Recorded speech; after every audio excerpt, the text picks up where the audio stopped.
né? A gente está aqui com o consentimento de todas, estou só deixando claro, Bom gravando dia. esse primeiro webinar, com o objetivo depois de, eventualmente, a gente poder ter alguns recortes, etc. Então, se alguém não tiver conforto com isso, por favor, é, ou avise ou, enfim, sinta-se à vontade, mas é só a ideia da gente também conseguir capturar uma biblioteca, né, de informações. Hoje a gente vai ter o Marcos novamente apresentando a pesquisa trimestral do setor, depois a gente vai brevemente trazer alguns tópicos de inovação nas operações de self-storage. Então a ideia é que a gente consiga capturar isso e manter uma biblioteca dessas informações para os associados.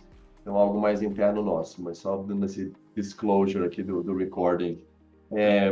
Estou super feliz que a gente está inaugurando esse novo hábito aqui, calendário trimestral recorrente. Acho que é algo que pode, enfim, crescer e, né, nos manter mais próximos. O objetivo é que seja algo bastante focado, que não atrapalhe a manhã de ninguém. Então, a gente vai tentar ser bem objetivo aqui, tentar que em uma hora, né, muito mais do que isso, a gente consiga encerrar. A ideia é que a gente traga, para entender um pouquinho o formato, eu estou segurando para falar um pouco do Marcos, que tem sido um grande parceiro há bastante tempo, mérito do Rafael também, que hoje, infelizmente, não vai poder participar, mas que construiu essa parceria com a Brain para que a gente passasse a ter, né, os dados do setor com histórico, acompanhados, etc. Mas então, o formato que a gente está pensando aqui é trimestralmente, quando as pesquisas da Brain, né, ficam prontas, a gente aproveitar esse momento para ouvir o Marcos, e aí, na sequência, a gente vai sugerir aí temas de interesse de todos, para quem, de forma novamente objetiva, discutir, trocar melhores práticas, uma oportunidade para que mais de uma pessoa das companhias possam participar, e aí com isso a gente consegue trazer eventualmente também o time de gerentes, supervisores de loja, enfim, então sintam-se à vontade para conectar mais de um representante por empresa, enfim, a ideia é que o conhecimento possa ser dividido e compartilhado. Então, acho que é um pouco por aí. Hoje, vou aqui tentar trazer, enfim, meus alguns pontos de inovação que eu tenho visto. Né, vocês sabem que a companhia que é Good Storage tem investimento de um grupo que tem outras 6 empresas de self-storage no mundo, então a gente acaba também trocando algumas coisas. Elenquei aqui algumas para dividir com vocês, então acho que o nosso tema, depois da apresentação do Marcos, a gente está chamando de inovações no mercado de self-storage.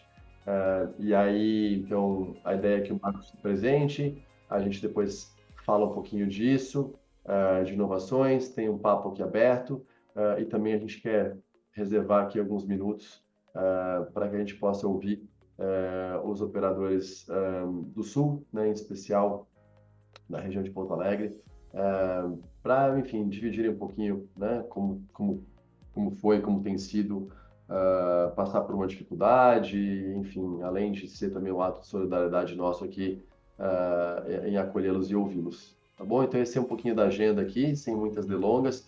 Marcos, eu queria só todo mundo acho que te conhece aqui, então, mais que te apresentar, te agradecer novamente, agradecer a Brain, a iniciativa novamente, que um mérito do Rafael e você que vem, acho que a Brain, né, enfim, desde que entrou no mercado, vem apoiando vários setores e hoje vocês são parceiros e referência em inteligência de dados em várias classes de ativos imobiliários.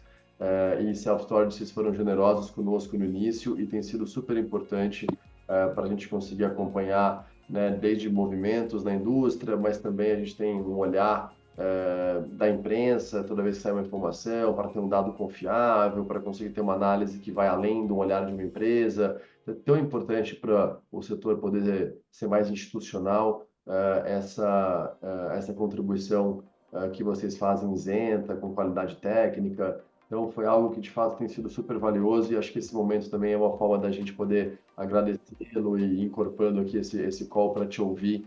Acho que até agora a gente sempre divulgou as informações, mas cabe aqui, vale ter um palco um pouco maior para isso, porque tomada de decisão, quanto melhor, mais informação a gente tiver, né, acho que mais pautado a gente consegue ficar nas nossas tomadas de decisão do dia a dia. Então, sem muitas demoras, não sei que você, Cris, queira comentar alguma coisa, eu convido aí o Marcos vou até liberar aqui o share screen, mas a dividir conosco os resultados desse trimestre. E se quiser também, Marcos, fica à vontade de, com o nosso primeiro webinar, fazer um apanhado um pouco do que nessa trajetória de uns 3 anos e meio, mas como é que você vem acompanhando na tua visão, na tua experiência, a evolução um pouco do setor e dos dados? Fica à vontade também. Tá bom, Thiago, muito obrigado aí pelo convite. É um prazer, uma honra, uma alegria estar com vocês aqui, com a casa reunida. Parabenizo pela iniciativa. Também agradeço a iniciativa lá do Rafael, da gente construir essa parceria, porque na verdade essa parceria ela só pode ocorrer com a colaboração de vocês, que são os informantes. A própria Good Stories é um grande parceiro, outras operações aqui presentes. Então, quanto mais a gente. É, Apareceu aqui só um pouquinho. Quanto mais a gente consegue trazer informações qualificadas, melhor o resultado do setor. O setor ele vem crescendo, viu, Thiago? Thiago e demais, tá? Ele não parou de crescer em termos de novas operações, né? A gente ainda está na infância do setor, né? De certa maneira. Então, ontem mesmo, para dar um exemplo, está aí a Cristina do Nordeste, o Fernando. Eu estava com um operador, não, um potencial operador do Nordeste, né? Ele trabalha com essas, não posso obviamente declinar, né? Mas trabalha com essas áreas de comércio popular, né? Que tem no Nordeste, essas feiras de comércio popular, né? E ele pensando em colocar uma operação lá para os lojistas, né? Para os lojistas da realidade da cidade dele. Então, assim, isso vem acontecendo de forma muito forte e o trabalho vem registrando isso, né? Ao mesmo tempo, vem registrando o crescimento das operações, o aumento da ABL, sem uma perda na ocupação, né? A gente vem conseguindo o fenômeno de aumentar a oferta e manter, ou com pequena variação, as taxas de ocupação. Então, isso é muito positivo. Eu mesmo sou cliente de uma operação há 1 ano e meio, cliente ininterrupto de uma operação na pessoa física, e embora a gente perceba aí que é muito, muito forte a aderência para a pessoa jurídica, há, um conjunto grande, né, de pessoas físicas que já incluíram no seu cardápio a operação do self-storage, né? Então, mais uma vez, parabenizar aí. Hoje é um dia de Copom, né? É um dia de possível manutenção da taxa de juros. O nosso inimigo, né, pessoal, de fato, é o custo do capital, né? Quais são os entraves do setor? Não é mercado. Mercado, nós estamos na infância. Os entraves do setor são custo de capital e questões regulatórias, né? Questão regulatória que o tempo inteiro vem alucinando aí até por ignorância e desconhecimento da atividade, né? Então, os dois entraves é funding e questão regulatória. Acho que o Thiago conhece bem isso, ele pode depois comentar. Não é tanto o mercado ele está firme aí e deve continuar crescendo. Então, sem mais delongas aí, eu vou compartilhar a minha tela. Deixa eu colocar em modo apresentação. Imagino que vocês já estão vendo, né? Então, eu vou seguir a apresentação. Perfeito, Então, aqui Marco. uma rápida apresentação, né, do nosso grupo, né? A Brink é a empresa mãe de inteligência de mercado. A GeoBrink é uma plataforma de georreferenciamento imobiliário, né? Está hoje presente no Brasil inteiro. E a gente tem também uma empresa, né, sócio de uma empresa de processos para organização, gestão de pessoas, que é a Global Talent, né? Deixa eu seguir aqui. Então, primeiro, um big picture, né? É, Nós chegamos, Tiago, a quase 2 milhões de metros no Brasil. Quase 2 milhões de metros de ABL no Brasil. Isso é um número importante, né? Eu lembro de quando eu fiquei super contente de ter anunciado 1 milhão de metros. Já estamos chegando em quase 2 milhões de metros. A vacância Brasil é 18,1, né? A gente registrou 583 operações, mais de 200 mil boxes em 104 cidades brasileiras, a um preço médio de R$ 116 o metro quadrado. Então, esse é o big picture que a gente tem aí, tá? Como que essas operações se dividem, né? Então, a gente tem aí uma presença muito forte aí no Sudeste, né? Sendo que São Paulo, dentro do Sudeste, representa a cidade de São Paulo, 60% dessas operações. A gente tem, na sequência, aí, uma presença importante da região Sul, Nordeste, Norte e Centro-Oeste. Então, a divisão das operações por região aqui no Brasil. Então, algumas observações gerais, né? Primeiro de tudo, né, quando a gente compara 12 meses, né, um ano contra outro ano, o que que aconteceu, né? Ampliamos em 4 cidades, quer dizer, mais 4 cidades que não tinham operação passaram a ter operação de self-storage, né? Crescemos o número de operação em 7,6%, o número de boxes ofertados em 13,8%, o ABL médio da operação em 10,6% e houve um crescimento da vacância decorrente desse aumento aí de oferta de 7,7%, saiu de 16,9% para 18,1%, né? Importante observar que é menor do que a expansão tanto do número de boxes quanto da ABL, né? Então não teve uma queda proporcional, né? Se a gente olha desde que a gente começou a fazer aí a pesquisa, a gente vem observando um crescimento constante. Algumas operações, até a gente fez uma observação, revisaram alguns dados que nos estavam informando. A gente está com quase 300 operações nos informando dados, tá, pessoal? Então é muito confiável. Se a gente tem 580 e poucas operações, a gente tem mais da metade nos informando aí os dados, né?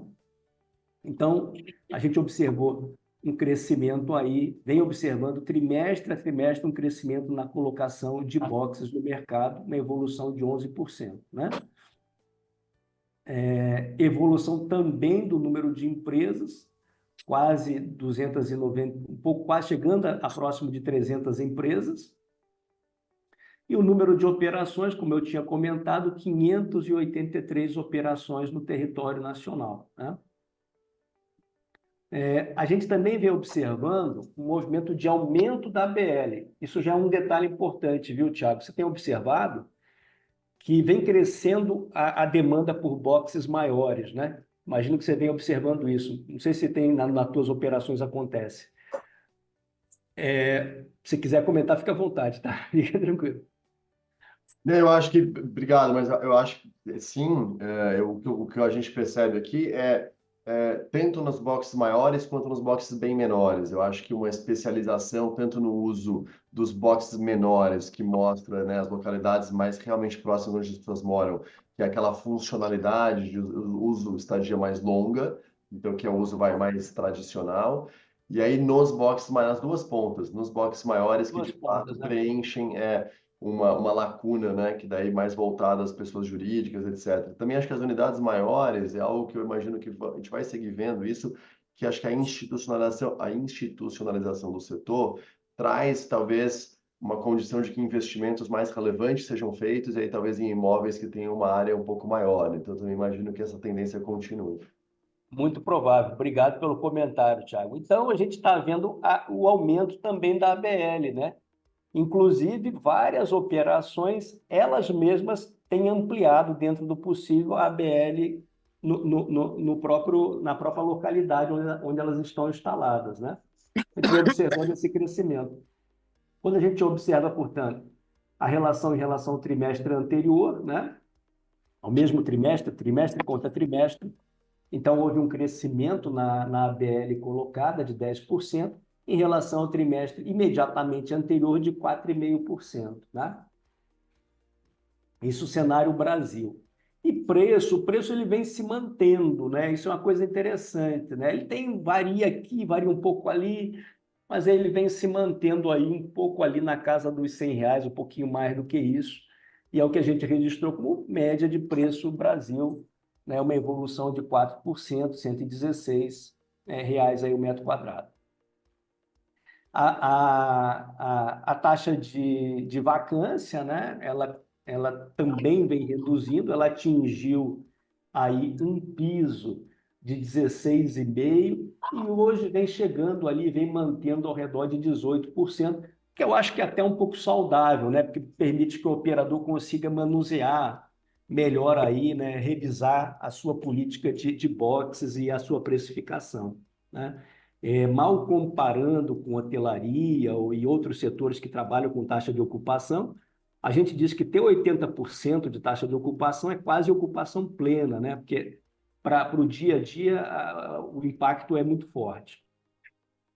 Um detalhe importante, e que eu acho que é um destaque desse relatório, é a queda importante na vacância de uma região agregada, né? Norte, Nordeste e Centro-Oeste, né? Então, atingiu um piso importante de 11%, quer dizer, a região está pedindo mais operação, está muito claro isso para a gente, tá? Claro que ainda tem um volume menor de operação, mas está muito claro que a região está pedindo mais operação. O Sudeste, uma pequena elevação, e o Sul se manteve ali em 21% a vacância. E a gente pode observar também, né? Quer dizer, quem puxa a ABL vem sendo fortemente aí a região Sudeste, sendo que a região Sul e as demais regiões vêm mantendo um patamar próximo a 1.600, 1.700, 1.800 metros de ABL. Então, quando a gente olha o preço por região, o preço Norte, Nordeste, Centro-Oeste, né, que a gente agrupou para dar mais massa crítica, 105, Sudeste, 119, e a região Sul, R$ 97, né, muito próximos os preços, né? Então, olhando aí um pouquinho mais detalhadamente aí as informações, pessoal. Então, essas 583 operações, né, elas vêm registrando, né, uma vacância independente do período do ano, né, isso é muito importante, uma vacância muito similar, muito próxima, né, está mostrando aí um equilíbrio na relação de oferta, aí, independente do período em que foi lançada a operação. A gente pegou o período pandemia, né, antes da pandemia e o período inicial da colocação das unidades, né? Aquilo que o Thiago falou, né? Como é que se comporta aí a lógica de divisão de boxes, né? Então, a gente tem, obviamente, a concentração nos boxes pequenos, né? 34% até 3 metros, né? E os boxes grandes, né, a partir de 30, 50 metros, né, eles têm uma menor oferta, mas também vem caindo a vacância, né? Então, a gente vem observando aqui nos boxes grandes uma vacância grande. Eu faço questão que vocês reparem na relação 34, 39, 29 e 28. A lógica é que tivesse equilíbrio, né? Quando você tem uma relação invertida aqui, é porque possivelmente está tendo uma velocidade mais significativa entre o que é ofertado e o que está disponível, tá? Olhando os preços no agregado, ainda em termos nacionais, a gente tem o box pequeno com um preço de média maior, 6% maior, né? E os boxes a partir de 7 metros, mantendo uma mesma lógica, 17% abaixo do preço médio nacional. Eu mesmo alugo, o box que eu alugo como pessoa física é pequeno, viu, Thiago? É 3 metros, não dá 3 metros, é um pouquinho menos que 3 metros. É um Legal. preço até bem mais alto que isso aí, tá? Então, só para entender que há preços e preços, né? Eu estou falando de média, né? Média Brasil. E aqui a gente pode até ver, né? Então, a gente tem coisas assim, né? Preços muito baixos, né? Preços mínimos muito baixos e preços máximos bastante salgados, bastante significativos, né? Em boxes pequenos. Ainda sobre atributos gerais, né, das operações, praticamente todas aí com câmeras de vigilância, alarmes, e o que vai caindo é a área de seguro ou mesmo portaria, né? Vai caindo aí um pouco, uma menor participação desses atributos, tá?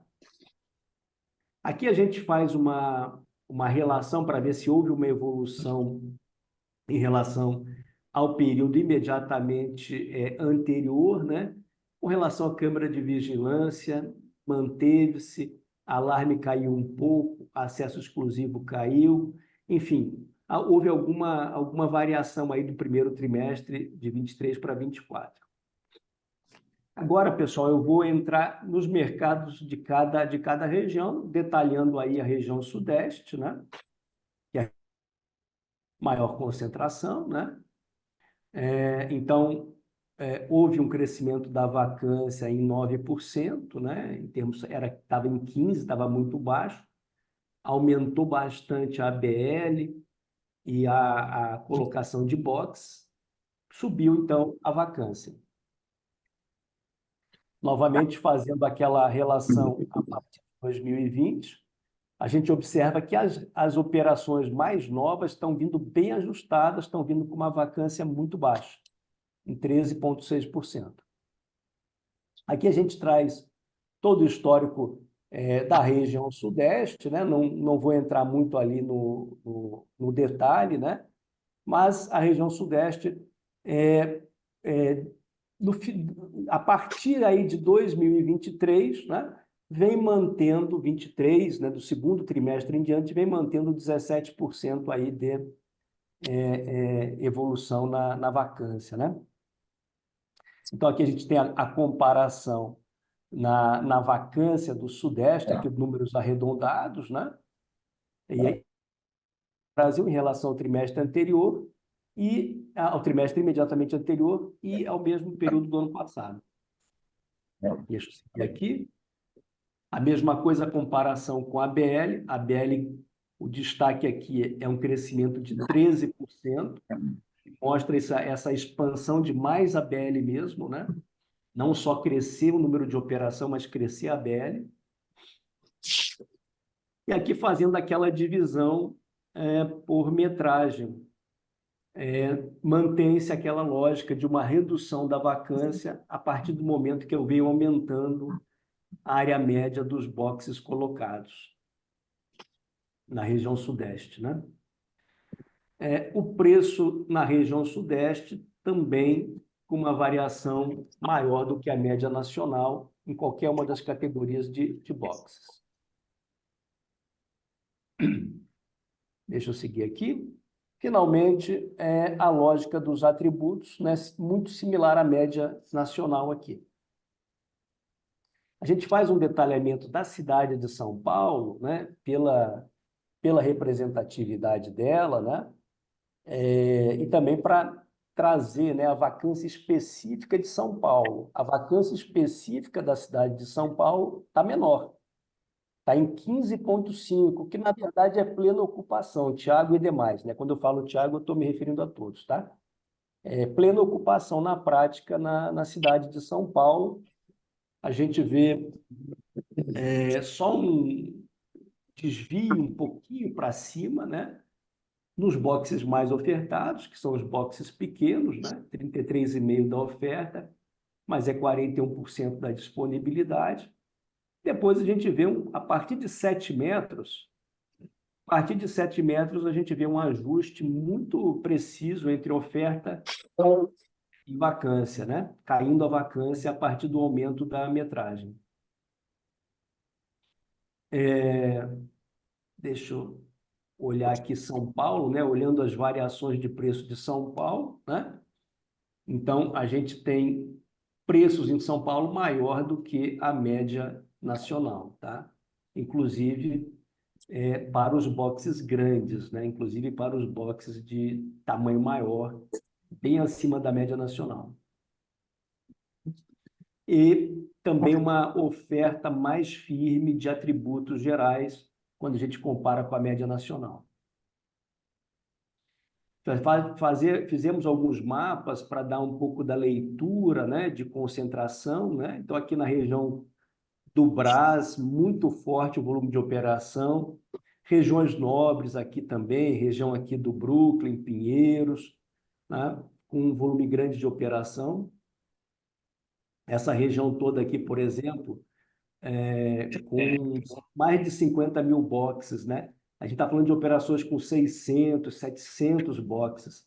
Essa região aqui também do Ipiranga, com um volume bastante significativo de boxes aqui. Santo Amaro, né? Com destaque bem forte aqui também, né?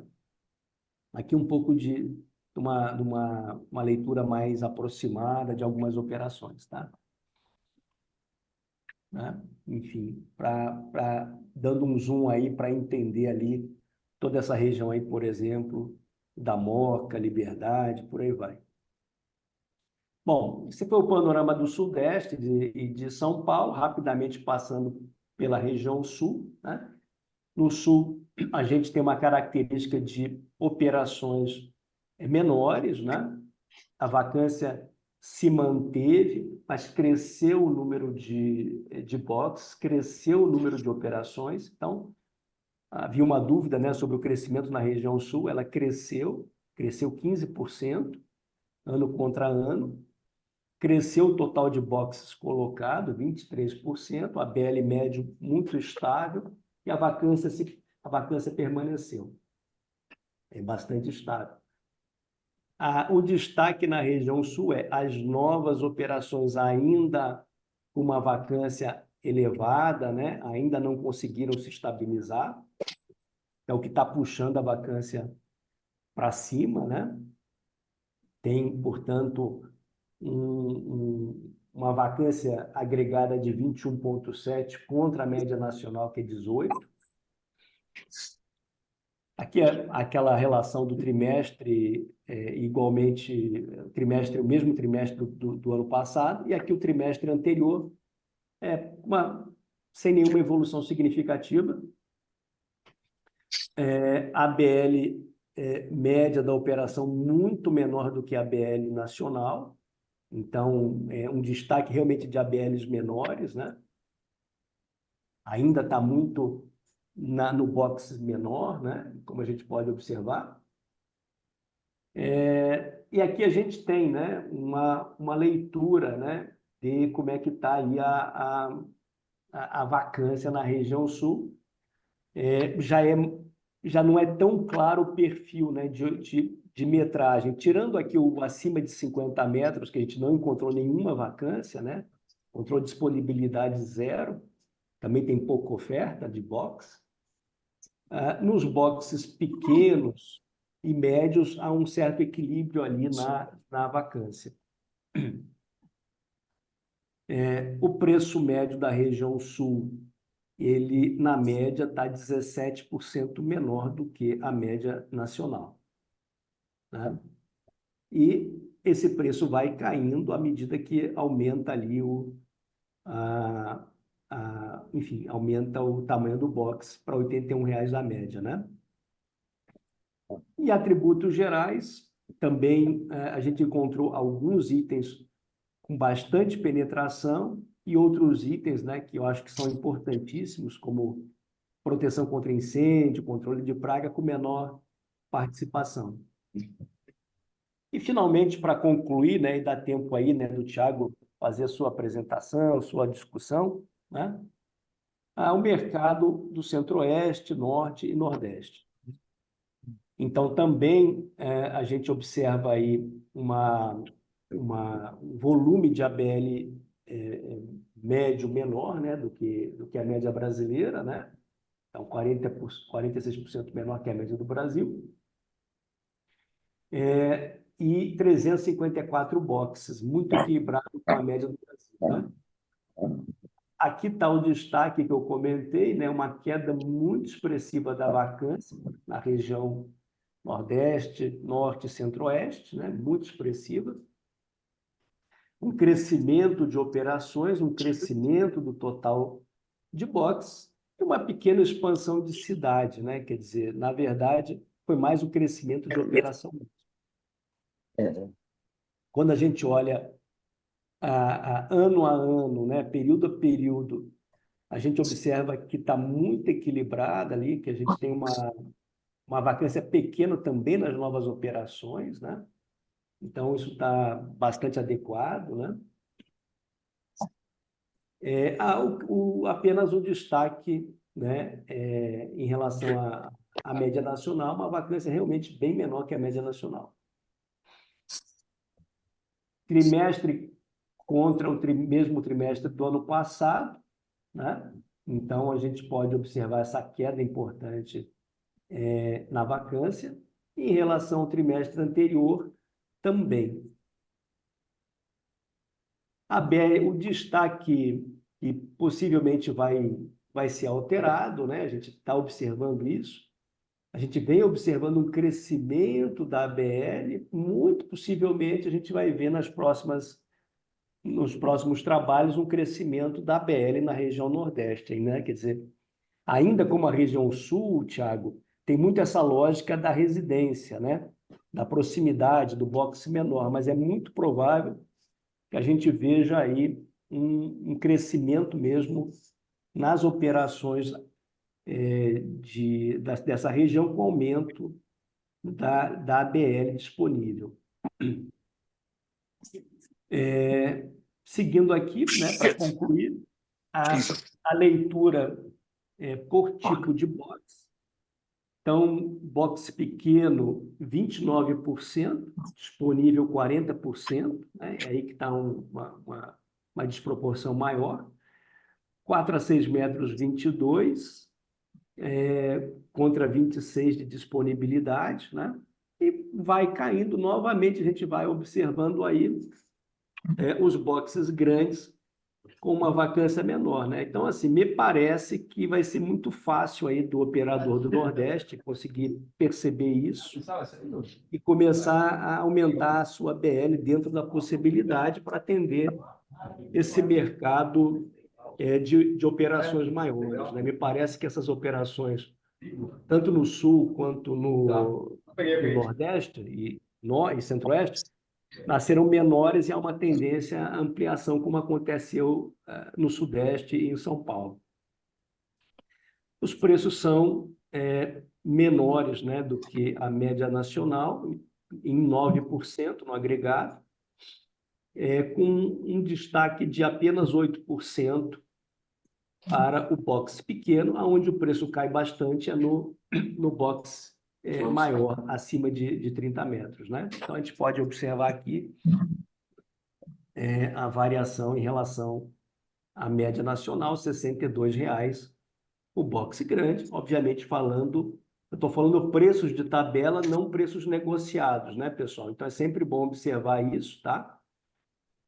Preço de tabela e não preço negociado.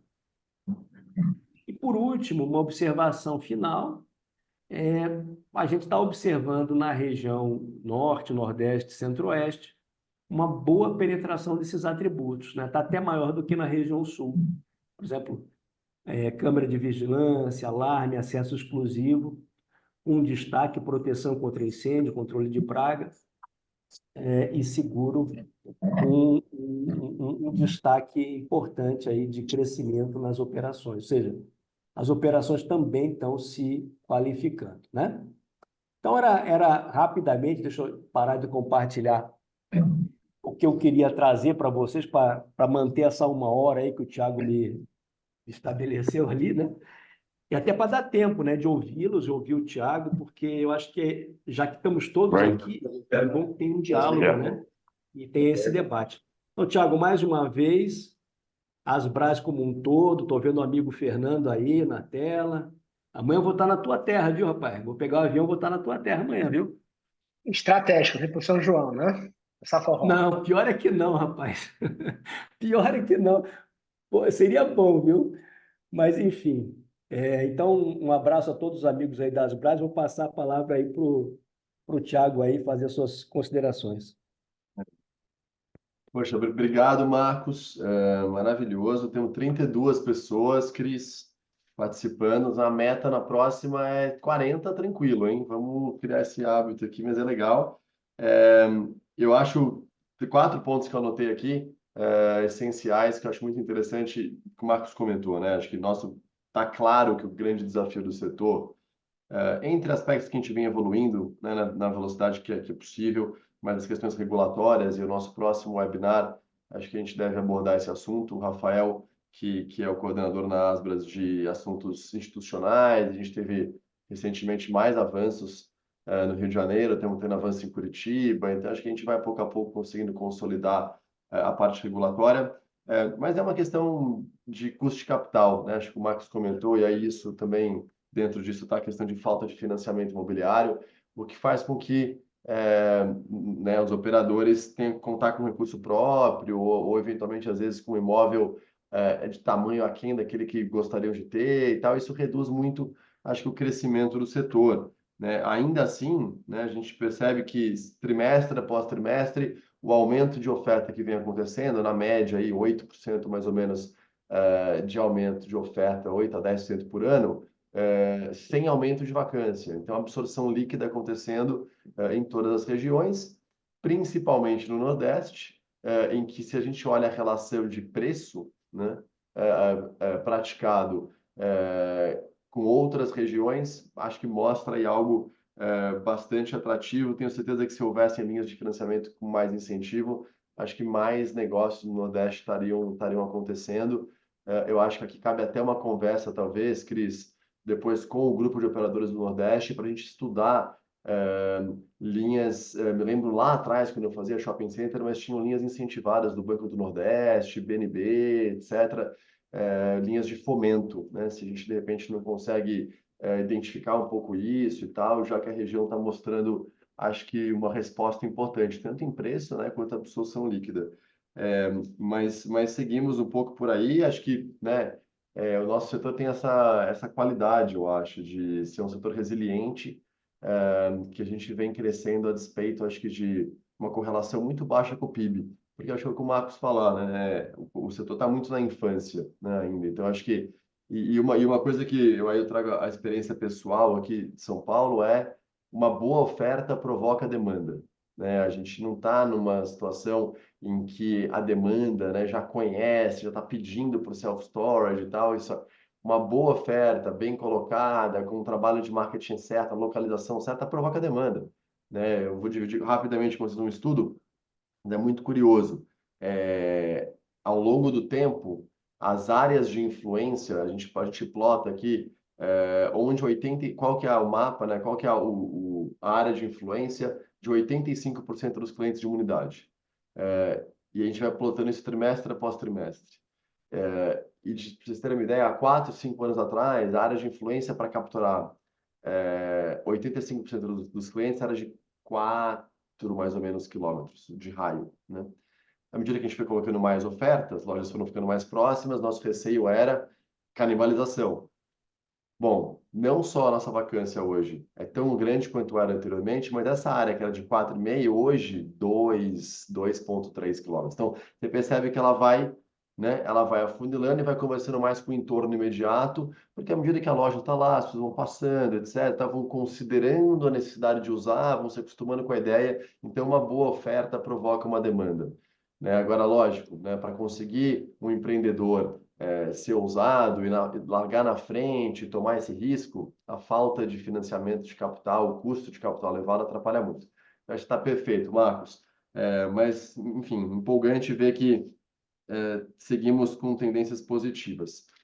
Passando para a nossa próxima pauta, eu aqui não tenho a pretensão de dar nenhuma aula, não, mas a gente só separou algumas questões de inovação que a gente tem visto acontecer em outros lugares e até algumas coisas começando a aparecer por aqui, para provocar um pouquinho a conversa de inovação. E aí, a qualquer momento, por favor, sintam-se à vontade para liberar o microfone e me interromper. Ainda que ao final aqui, não pretendo demorar mais que 10 minutos, a gente abre para uma rodada de conversa.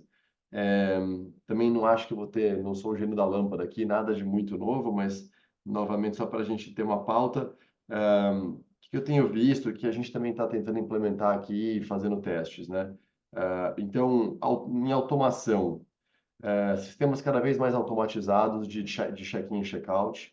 Então, a gente, por exemplo, nós vamos lançar agora, tem mais uns 2 meses, uma possibilidade de você fazer 100% do check-in online, e de pagamento também. Então, a gente está tentando aí diminuir a fricção, né, no processo de venda, e tornar essa venda mais autodidata, por assim dizer. A gente acha que tem clientes que já usaram, que estão retornando, já teriam condição de fazer uma compra da solução com menos auxílio, né? Então, a gente está, acho que tudo que vem no sentido de automatizar e tornar o processo de check-in e check-out mais simples, como fez a indústria hoteleira, né? Acho que é um caminho, e é um investimento que, claro, depende um pouco da escala de cada operação, mas que vale olhar, porque não é tão grande. Acho que o investimento em tecnologia, ele tende a ser os que têm maior retorno. Acesso 24 horas, eu acho que a gente não tem isso ainda. Não vejo muitas operações aqui no Brasil com acesso 24 horas, mas acho que é, será um próximo passo. Para nós aqui, à medida que a gente agora começa já a difundir nos nossos clientes e perceber a aderência desse processo de move-in, né, de compra da solução, de mudança, né, 100% sem contato com pessoas, para que isso comece a criar já uma certa relevância. Eu acho que talvez vai ser natural, pelo menos nas lojas que a gente entende que tenham entornos seguros. Tem uma questão, claro, que a gente tem que se preocupar aqui. Eu vou entrar em segurança, o uso de inteligência artificial, de tecnologia em segurança, mas acho que vai ser natural. Não temos isso no nosso plano de negócio, falando aqui em Good Storage, para os próximos 12 meses, mas acho que ele vai vir naturalmente com o sucesso do Moving 100% remoto e digital, né? Sustentabilidade. Acho que aqui né, dependendo da característica do imóvel, posição, insolação. A Cristina lá, com João Pessoa, uma área extrema que se faz uso muito de solar. Acho que é algo que o custo disso, turma, já está ficando bastante mais razoável. A gente vai entrar agora com a instalação de placas solares em umas 10 unidades. Isso foi resultado de um estudo, de novo, de insolação, de como é que é a qualidade desse telhado, etc. Tem empresas hoje já que fazem o investimento, a gente apresenta um fluxo de caixa de quanto acredita-se de economia na conta de energia, além acho, do benefício da gente poder utilizar isso como um atributo, né, acho que de responsabilidade, né, ambiental, social, enfim, acho que tem várias maneiras, sem querer aqui ser só olhar isso sob a ótica mercadológica. Eu acho que tem a questão também de propósito, e acho que players imobiliários têm que ter essa preocupação em ter operações mais limpas. Então aí vai também do DNA de cada companhia, mas pensando em fluxo de caixa, temos visto aqui paybacks 7, 8 anos, talvez, né? E aí tem até empresas que hoje se colocam para fazer essa infraestrutura. Eles têm que fazer uma análise e tal, mas daí eles fazem a gestão disso por um período um pouco maior do que esse, e eles ficam com essa taxa interna de retorno desse investimento para eles, né? A gente deve fazer com capital próprio, numas 8 unidades mais ou menos. Eu mantenho vocês informados.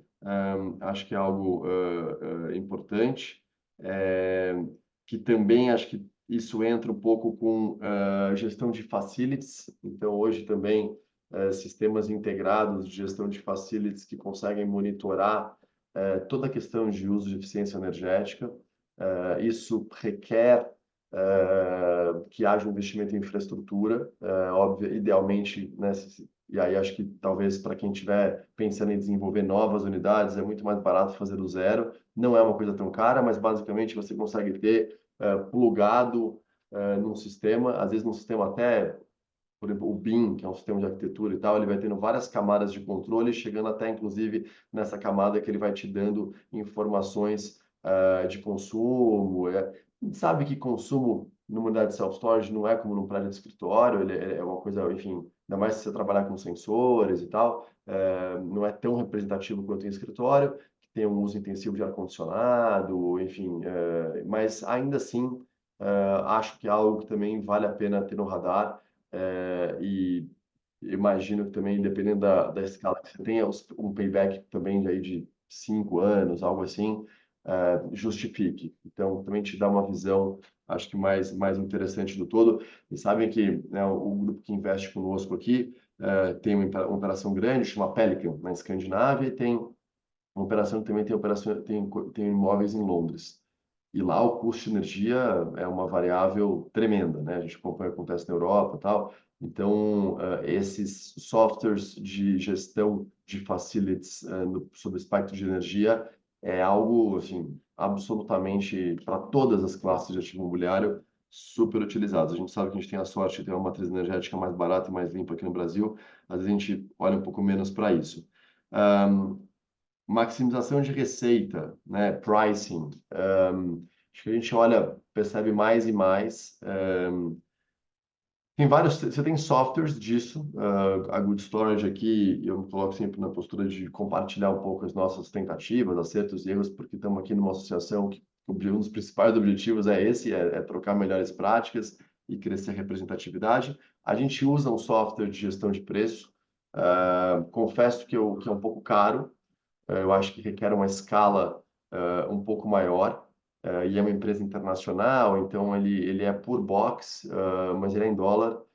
Enfim, é uma conta que também não tenho muita certeza, honestamente, hoje ainda, qual que é o payback disso.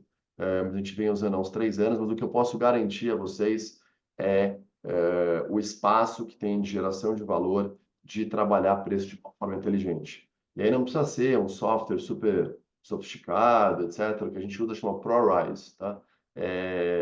Mas acho que tem várias formas de gerir isso, nem que seja em Excel, ou alguma coisa mais caseira com algoritmo, onde você cria, né, algumas variáveis, ocupação física, tempo de estadia, tal, coisas meio de senso de negócio, cruza isso e constrói uma rotina, que não precisa ser diária, mas seja semanal, etc., de tanto revisão de preço da tua carteira existente, quanto ajuste do preço pedido no asking rates na ponta. Acho que tem dois objetivos aqui, né? A gente ter ocupação física do imóvel, e aí eu concordo com o Marcos, 85% de ocupação, que é mais ou menos onde o setor está estabilizado hoje já há alguns trimestres, é uma estabilização, acho que próxima do máximo onde ela pode chegar, talvez entre 85 e 90, né? Se a gente quiser otimizar o último, porque a gente tem um churn, né? A gente tem um churn, tem os move-outs e tal, então muito acima de 90 a gente aqui nunca conseguiu estabilizar. Então essa parte física. E tem estabilização econômica, que é da onde tem geração de valor. Então é uma combinação das duas. Então esse foco, essa atenção, acho que é algo que realmente vale um investimento. Se a gente acaba, né, tocando o dia a dia sem muito olhar para isso, quando você vai ver, você tem disparidades de preço dentro da própria carteira que às vezes são enormes, né? Então, fica aí, acho que uma coisa para a gente poder depois conversar um pouco mais. De novo, o software que a gente usa, eu acho que esse eu acho que é um pouco caro. Eu também tenho testado um pouco, tentado encontrar uma forma de captura, tentar capturar o real valor para fazer esse investimento. Estou nesse processo, mas que é extremamente necessário, a gente vem tendo, acho que algum sucesso em acelerar a curva, né, de chegar no potencial máximo de receita das unidades com essa ferramenta, tanto revisão da carteira existente, quanto ajuste nos preços pedidos, tá? Então, falamos de sustentabilidade, falamos de automação nos processos de check-in e check-out, maximização de receita, gestão de receitas, vigilância. Acho que vigilância, naturalmente, e acho que também isso está muito vinculado a essa ideia ou essa pretensão da gente poder ter atividades 24 horas ou atividades em que não necessariamente a gente precisa ter alguém na unidade para que as pessoas possam ter acesso ao box. Como é que funciona lá no Japão, numa empresa que é do mesmo grupo que investe conosco? De novo, estamos em Tóquio, tem todo o japonês tem todo um cuidado com o bem público, com cuidado com o uso, tem uma questão cultural, claro que é diferente, tá? Mas funciona da seguinte forma: todo esse sistema de iluminação e de câmeras está todo interligado no sistema de automação, de gestão inteligente remota. Então, a unidade é 24 horas, o cliente chega a hora que ele quiser, ele coloca, né, a senha dele, como aqui, coloca a senha dele e o box, o sistema já sabe, então, para onde ele tem que ir, e teoricamente só para lá, liga os corredores e libera o elevador para que ele possa fazer esse percurso, né? E as câmeras ficam com uma atenção redobrada, porque também as câmeras são por sensor de presença. Então, enfim, teoricamente, o movimento que ele vai fazendo, as câmeras vão acompanhando. E aí, num sistema de uma companhia que olha isso remoto, tem lá 24/7 uma pessoa, né, que, imagina, tá gerenciando vários imóveis de vários clientes e tal, mas quando tem movimentação e tal, acho que tem um olhar que passa por um filtro mais específico. Pô, coisa complexa e tal, médio, né? Se tiver bem pensado, e com tecnologia, o preço, né, a gente sabe, começa caro e depois a competição vai trazendo esse preço para patamares, né? Então, acho que talvez aqui no Brasil a gente não esteja lá ainda, mas é o que eu enxergo, se for possível isso chegar lá, vai ser dessa forma. Então, quando o cliente chega, né, à medida que ele entra na unidade, a gente sabe quem é, ó, ele está no quarto andar, box 404. Bom, o elevador não vai parar no 2, no 3, no quinto, vai liberar ele subir no quarto andar.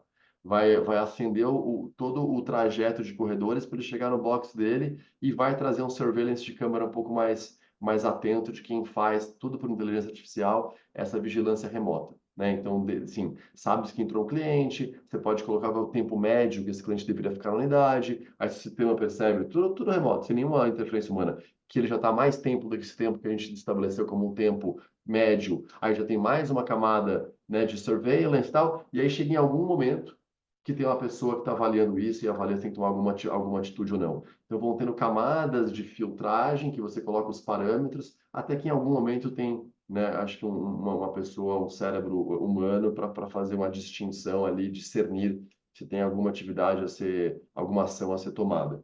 Eu acho que vigilância tem muito a ver, de novo, com o avanço da gente poder ter unidades autônomas, por assim dizer. Experiência do usuário, né? Nome técnico em inglês CX, Customer Experience. E aí a gente está falando de ferramentas também de tecnologia, chatbox, atendimento por WhatsApp. A gente está desenvolvendo aqui uma ferramenta, a gente tem tentado puxar bastante o atendimento para o WhatsApp, o tempo de atendimento é muito menor do que no telefone.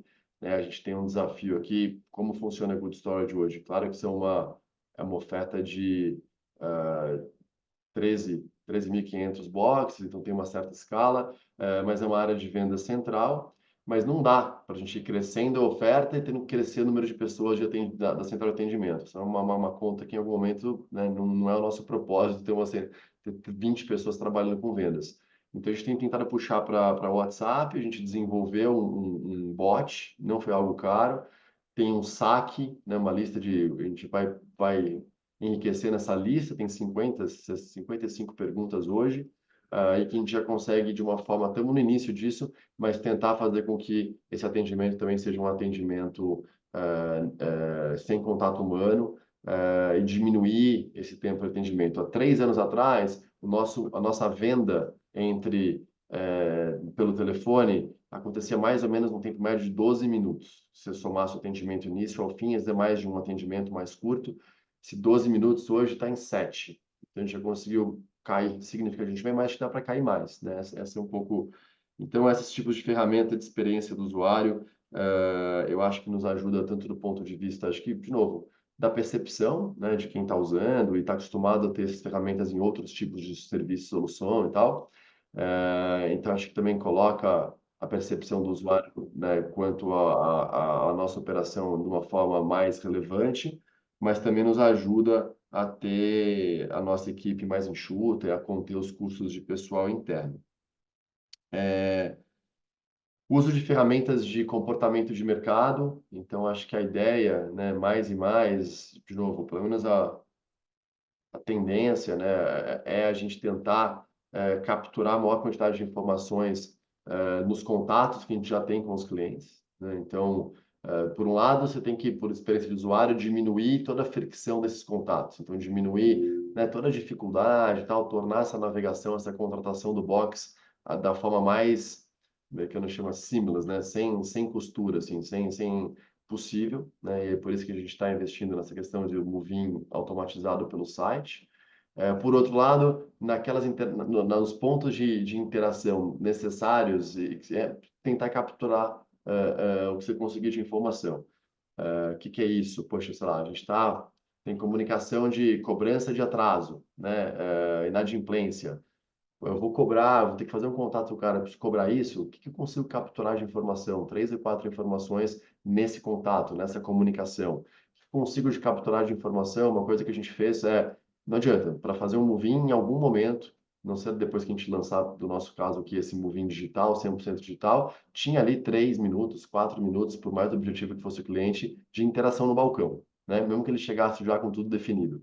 Nesses 4 minutos que ele tem que esperar, ou será que preciso ter um questionário, eu consigo capturar essa informação? Um investimento simples num tablet, e aí um desenvolvimento muito simples de uma landing page, que ele só ali captura as informações, te coloca na base de dados e tal.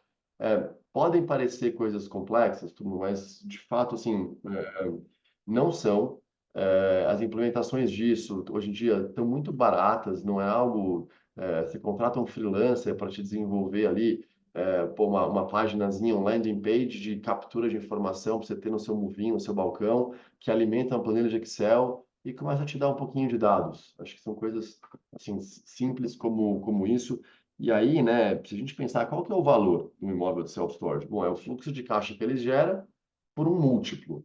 Então, qualquer melhora nessa margem que a gente tem operacional, nós não estamos falando de, pô, esse ativo aqui, eu melhorei a margem em 10%.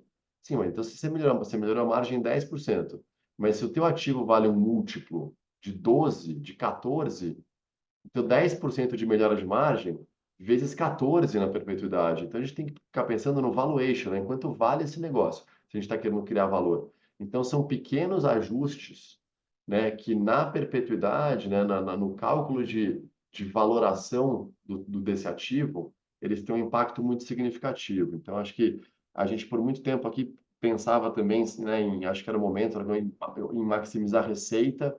De um tempo para cá, a gente até mudou o nome da reunião, não é mais Revenue Management, mas é Margin Management. Então, a gente está olhando para a margem, né? Porque no final do dia, é a geração de caixa que dá o valor do negócio.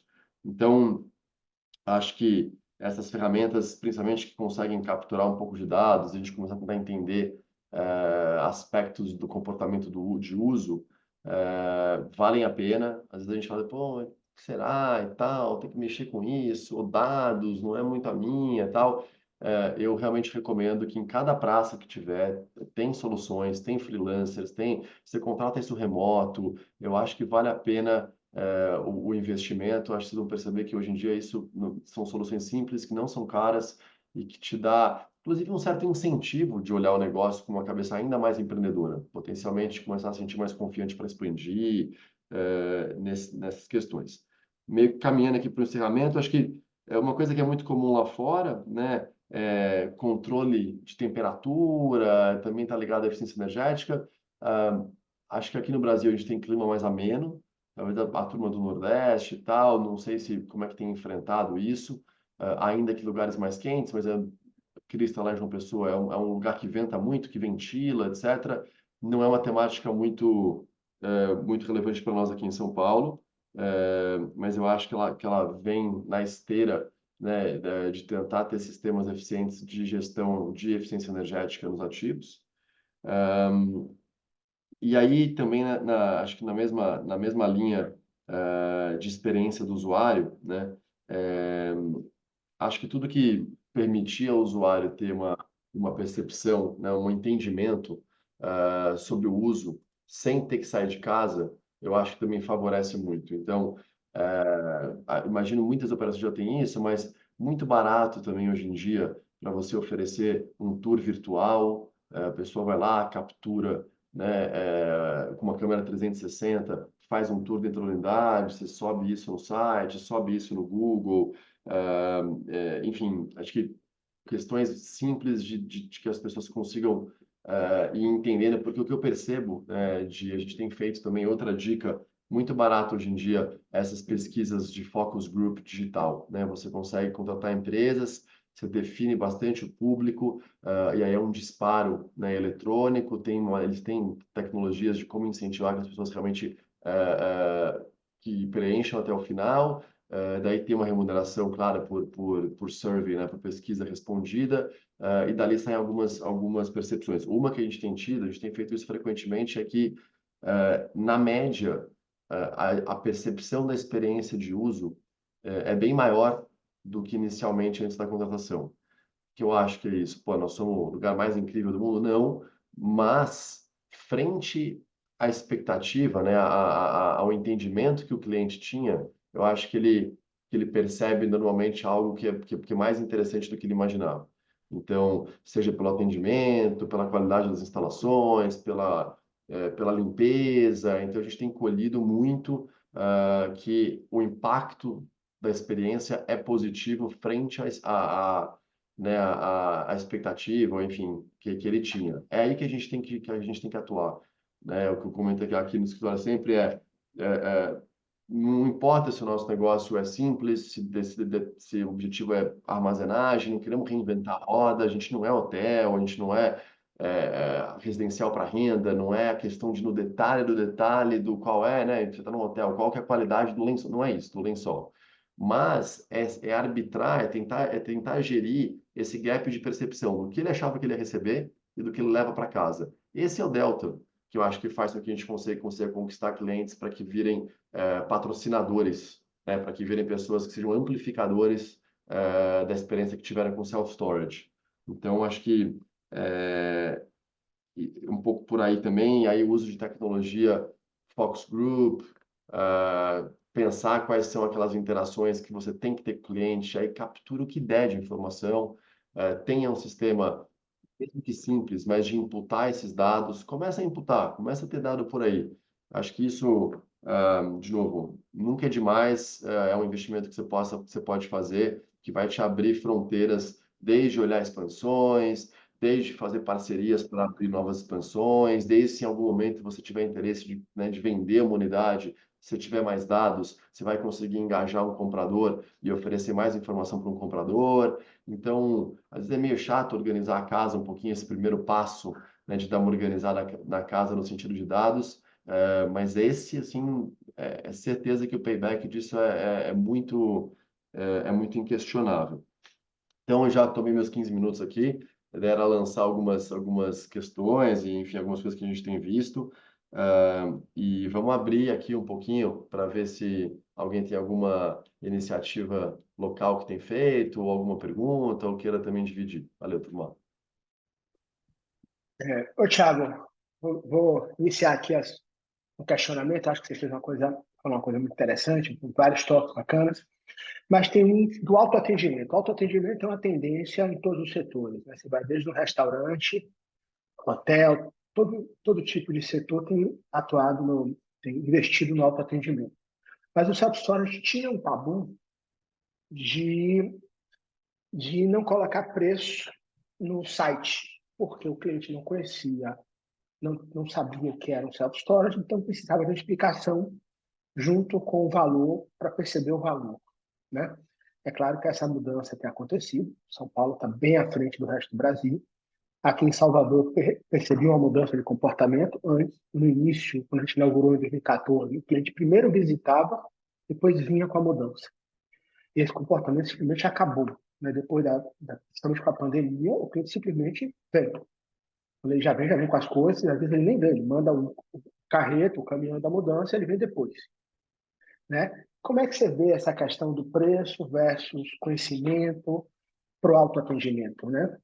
Acho que não só para você, mas quem quiser também colocar essa questão, porque as ferramentas para o autoatendimento existem, né? A ferramenta de hotelaria, tem muita ferramenta de hotelaria que pode ser facilmente adaptável para nós, né? Tem um software, pelo menos, no mercado de self-storage que já permite esse autoatendimento através de um app ou através do site. Então, a tecnologia está aí para ser usada, né? O que resta é nós, empreendedores, acreditarmos que o cliente está preparado para ver o preço do self-storage sem ter uma explicação do que é para perceber o valor, porque não é uma coisa barata, né? Você vai fazer uma mudança, gastar 600, 800, 1.000, 2.000 reais por mês para um aluguel não é uma coisa barata, né? Então, essa percepção de valor versus preço é uma coisa muito importante. Então, como é que você vê isso em São Paulo? E se tem algum colega fora do eixo Rio-São Paulo, ainda muito mais desenvolvido, que já passou por essa experiência e quiser colocar também no debate. Eu posso começar aqui, Fernando, e esse ponto é super nevrálgico, né? Nossa experiência, tá? A gente não pretende a gente vai em breve, né, dar esse upgrade no nosso site, em que você vai poder fazer todo o moving eletrônico, inclusive pagamento. Porém, pelo menos de início, a gente não vai colocar os preços todos online desde o início da compra. A gente ainda vai manter um contato telefônico necessário para que a negociação de preço aconteça. E aí, dessa negociação de preço, na linha ou no WhatsApp, sai um link, e a partir desse link, o cliente consegue assinar, contratar, pagar, receber a senha e fazer o move-in.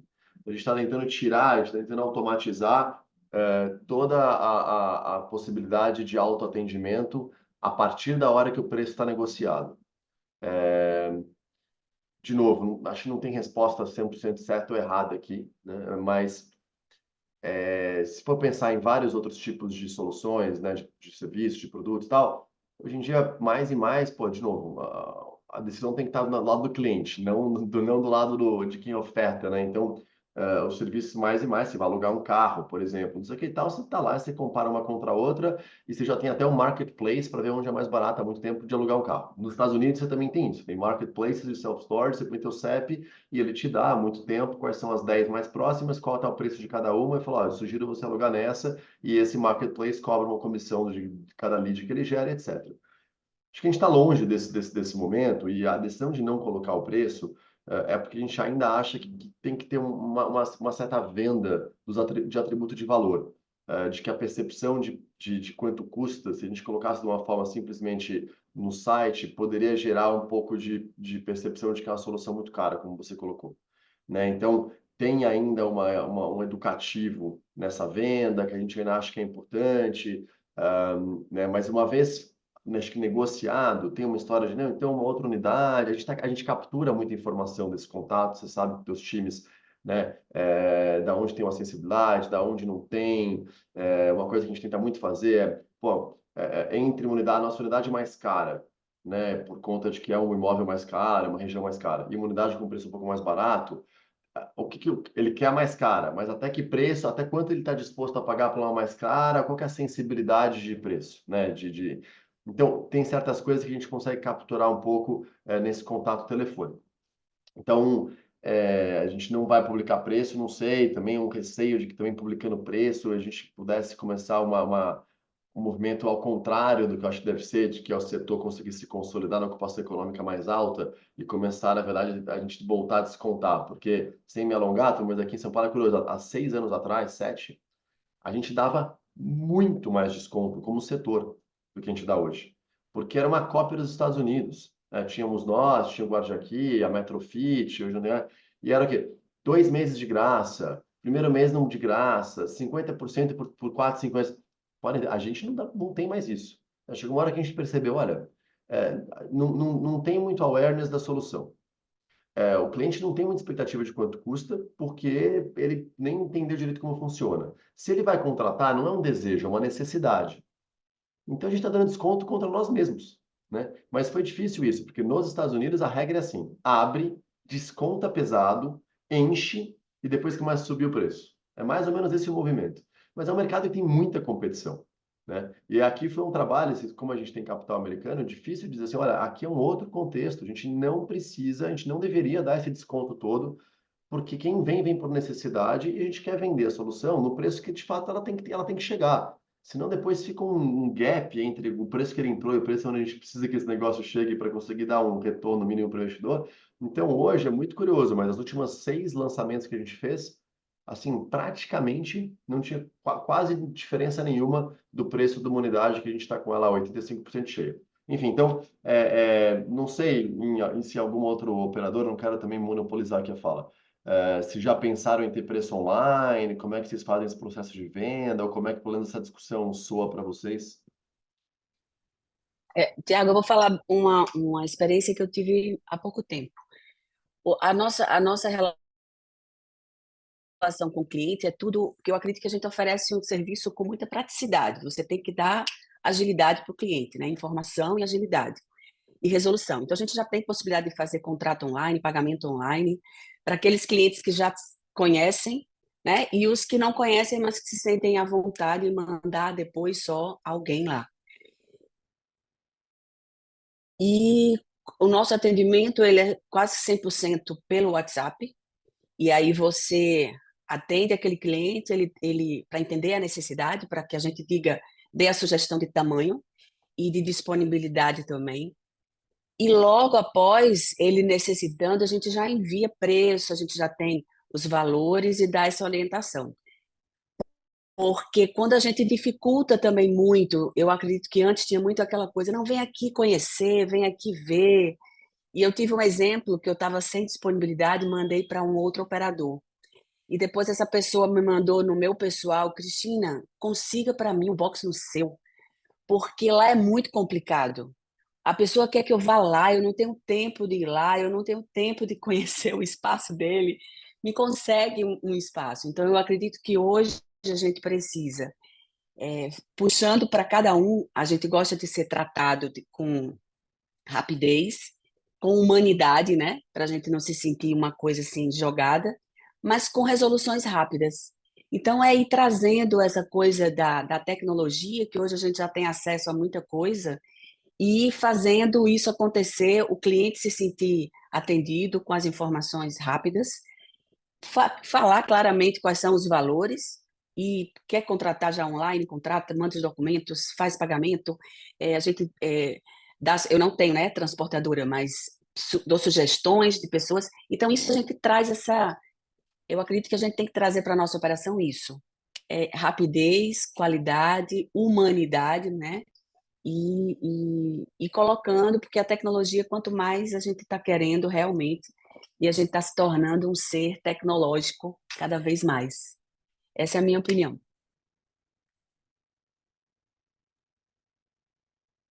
Maravilhoso, Cris. Alguém mais quer, enfim, dividir um pouco como é que é o processo de moving hoje? Você conseguiu fazer no tempo ajustes que percebeu que valeu a pena? Essa ideia que eu estava dizendo, não sei se alguém teve ideia de tentar perceber quanto tempo demora um moving, como é que eu consigo fazer coisas simples para esse tempo de moving começar a diminuir?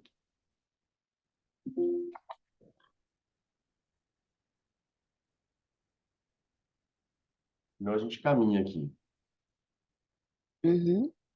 O que eu tenho percebido aqui em Salvador é que o ciclo do cliente tem reduzido, ele tem ficado cada vez menos tempo. Então, o Movault é tão grande que a gente vai começar a cobrar no Movault, não no Moving, né? Porque a gente vai ganhar mais na hora de a gente sair, porque sai todo mundo, né? Sai, gira muito. Então, a gente percebeu que o ciclo do cliente tem reduzido. A gente não conseguiu entender ainda o porquê da razão do movimento, principalmente da pessoa física. Às vezes ele usa um mês, 15 dias, o que antes era um prazo mais longo, de 4 ou 6 meses. Curioso, às vezes dá um pouquinho mais de tempo. Eu sei que você mudou de localização breve, faz pouco tempo, Fernando, para ver como é que isso acomoda. Por aqui não. A gente ainda e a expectativa, ou pelo menos, né, que se espera é que com a maturidade, né, do portfólio a gente tenha tempos de uso um pouco mais longos. Eu divido com vocês. Aqui o nosso tempo médio hoje de estadia do portfólio inteiro, e isso considera unidades que são mais recentes, então sem excluí-las, é de 14 meses. O que significa aí dar um churn de uns 6,5% ao ano, mais ou menos, né? Isso já não vem crescendo mais muito, mas ainda acho que a minha expectativa é que ainda não chegou aonde pode chegar, né? Tem um pouquinho de melhora aí nessa redução de move-outs, mas hoje nós também em 14 meses de estadia. Alguém tem esse O dado? meu eu não tenho agora em números, eu acredito até que eu tenho na empresa, mas agora na minha cabeça não, mas eu tenho mais contratos duradouros do que dessa permanência pequena. Eu tenho mais duradouros. Mesmo pessoa física, eu tenho um cliente lá que está comigo, acho que há 10 anos É, ou mais. é. O que a gente também tem percebido, assim, esses clientes mais antigos, né? Chega uma hora que é importante também a gente Mais saber. alguém quer compartilhar algo, falar? Ah,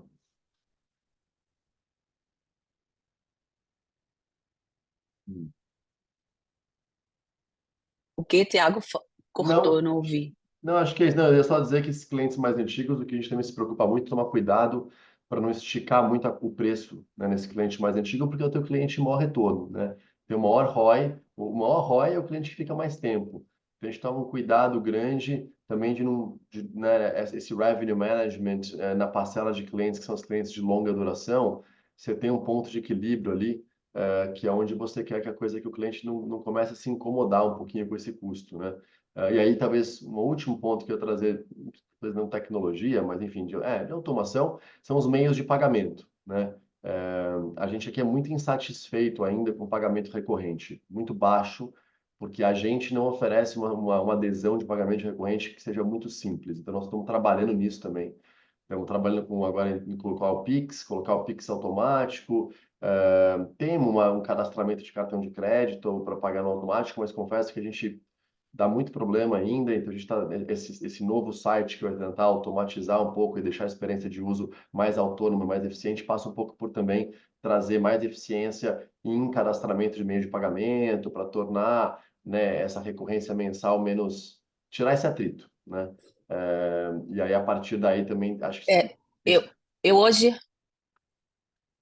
eu hoje tenho quase que 60% do meu pagamento é todo cartão recorrência. uau, É uma exceção hoje quando eu faço contrato de boleto.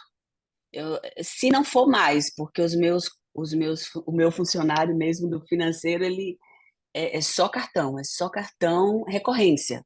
Aquele cartão parcelado já em bem menor escala. Mas a recorrência, então, melhorou muito o índice de inadimplência, né? E dessa cobrança, porque a gente tem, né, as cobranças em régua e tudo, mas eu tenho a recorrência do cartão facilita bastante.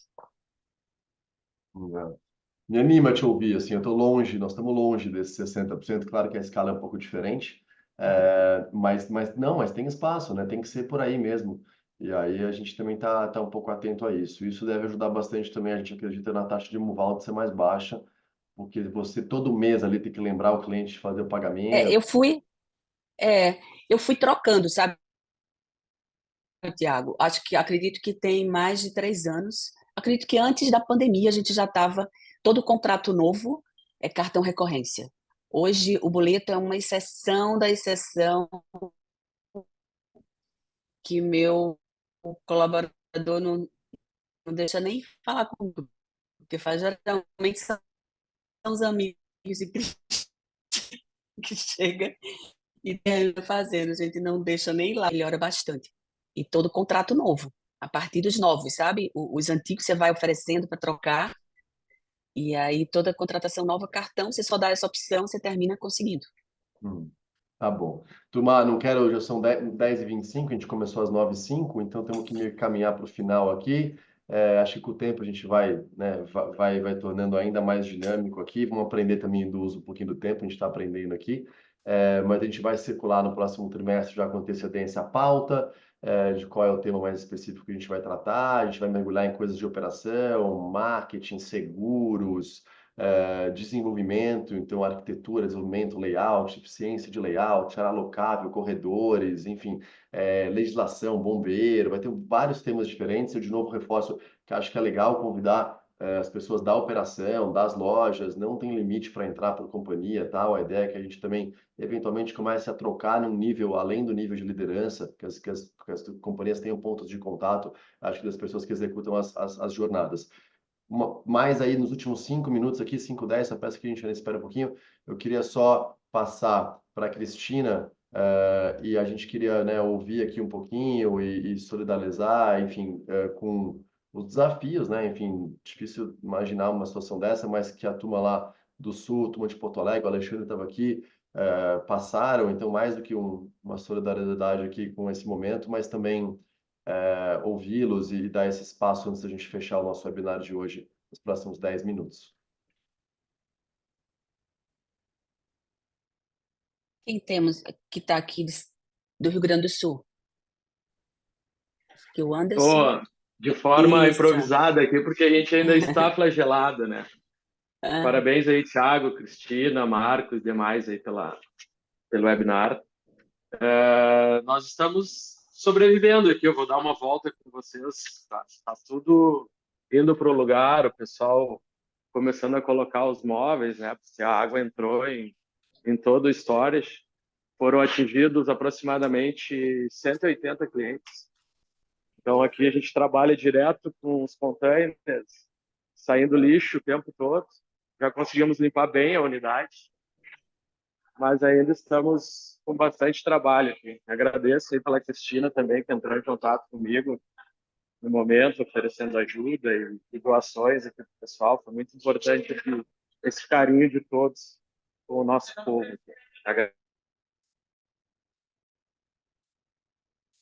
Parou. Qual que é a operação dele, ô Cristina?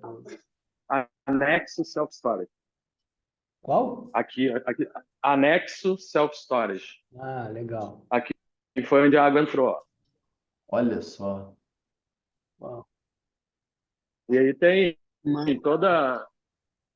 todos os boxes que a gente vai liberando, a gente traz uma equipe já para limpar. Bateu na altura da cintura aqui dentro, porque a nossa loja ela é um pouco mais alta, nós já fizemos ela pensando num possível alagamento, mas não dessa proporção. Totalmente sem precedentes nenhum. E Anderson, como é que tá? Mas Como é que tá agradeço essa... aí pela com atenção e carinho de certeza. todos. Não, a gente que agradece esse tour live para a gente realmente, né, perceber como a dor ainda é latente aí. Obrigado por muito legal. Se você me permitir, como é que e essas conversas com os clientes, eu imagino que tem um problema é tão maior, mas como é que está a sensibilidade disso, das coisas estão sendo retiradas e de repente você está doando É, e aqui, por exemplo, estou ao vivo aqui com um cliente que está mexendo no box. Então, essa é a realidade das coisas das pessoas. Então, tem refrigerador. A maioria dos clientes perderam em torno aí de 50%, 60%, 70%, que a água não subiu muito mais que 90 centímetros. É uma conversa bem delicada, porque as pessoas perderam coisas sentimentais, a maioria que está sentindo mais é na questão de fotografia, algum bem dos parentes, alguma coisa nesse sentido, e pela questão de não ter o seguro também, né? A cobertura de seguro está sendo bem complicado para nós aqui. E as pessoas entendiam que pelo menos iam ter alguma cobertura por parte do seguro. Essa é a conversa mais delicada que nós estamos tendo hoje com os nossos clientes. Tá É bem triste, não vou mentir complexo para mesmo. vocês.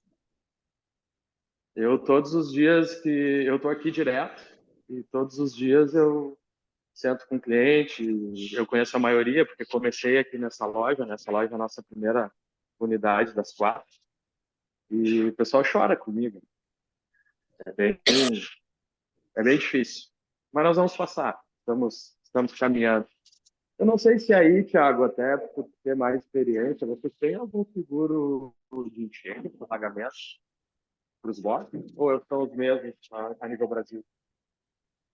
não tem, ótimo ponto. E eu tive, né, eu tive com o Alexandre, que hoje tem boa parte do mercado de seguros aí de pertences, que tem uma entrada na Porto Seguro muito grande, tem outras seguradoras, a MAF também faz, tá? Não estou querendo aqui fazer merchan para ninguém, não é isso, mas ele conhece muito há muito tempo. E é caso fortuito e força maior, né? Enchente, alagamento. E as seguradoras sabem que eventos climáticos são, né, no horizonte já acontecendo o principal, eventos climáticos e cyber, né, segurança são os dois pontos para as seguradoras hoje que são mais sensíveis. Então, o custo de tentar estruturar alguma coisa que alagamento seja eu acho que traz para a seguradora, ou ia ficar inviável, ou não tem muita escala para nem muito negociar isso. Então, eventos fortuitos e força maior, alagamento dessa natureza, é difícil. Se o carro estiver estacionado na rua e aí tem uma enchente, né, você também não tem uma árvore, né, cai no aqui em São Paulo é muito comum, né, essas chuvas grandes, muitas árvores e tal, e também não tem. A gente também conversou, só para todo mundo aqui, com o Dr. Francisco, que é advogado, está perto disso há bastante tempo, e ele está aí oferecendo apoio pro bono em ajustar comunicações com os clientes, definir abordagens, redigir um texto que a gente compartilhou com vocês. O Alexandre também. Então, É, enfim, ele está nos ajudando. Eu falo com ele direto, ele está nos dando uma super ajuda. Que legal, fico contente com isso. Anderson, eu queria te agradecer por estar aí, por Ô, dar Tiago, Ah, fala. e também parabenizar, né, pela força, você estava ali, a gente acompanhei você ali colhendo as pessoas, ajudando, né? Como o ser humano ele se transforma, ele consegue em todas as situações se superar. Então, é só parabenizar vocês e que a gente está aqui e cada um vai se ajudando com o que dá. E pedir para que isso se resolva o mais rápido possível, né? Para que vocês voltem a estar com a vida tranquila. É isso aí. Muito obrigado. Agora, em relação ao seguro, Tiago, o Alexandre informou que existe um seguro específico de alagamento. Existe. Você pode optar. Só que como, no caso, a empresa, né? Tiveram empresas e carros também, seguros, que tinham a opção de alagamento e foi coberto. Bom, Mas É, termina que obrigado, ninguém faz. A gente faz obrigado pela, por obrigado, vazamento. obrigado pela correção, Cristina. Então, É porque eu parabéns. conversei. Eu tenho vazamento. Existe é um, isso. Geralmente a gente tem vazamento. E aí não cobre. Até se vier um vazamento do prédio do lado, mas existe um seguro específico para alagamento. Que são Inunda. aqueles que a gente termina falando, não, isso aqui nunca acontece. Isso aqui não vai acontecer comigo. E aí a gente tira, né? Infelizmente aconteceu, mas é bom conversar com o Alexandre, porque ele me informou que tem.